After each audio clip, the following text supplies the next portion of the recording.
ঘুরে গেছে ভালো লাগে না ভিডিও করতে, এই হাত থেকে যায় একদম যখন শাক পেলে এইটাকেই ছাড়বে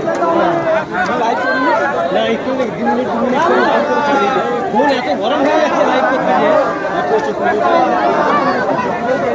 ফোন গরম হয়ে যাচ্ছে কি লাইভ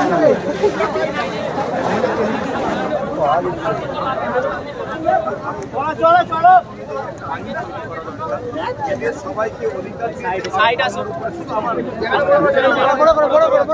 অনেক ধর্মগুরু আছে তো, কারো ধর্মগুরুর উপরে আঘাত যদি দেয় একটা শাস্তি হওয়া দরকার হয়, যাবজ্জীবন নয় ফাঁসি হোক, একটা দুটো আইন এরম করে দিতে পারলে এটা বলা বন্ধ হয়। এরা অ্যাকচুয়ালি চাইছে আমার বাংলার মহলকে নষ্ট করার।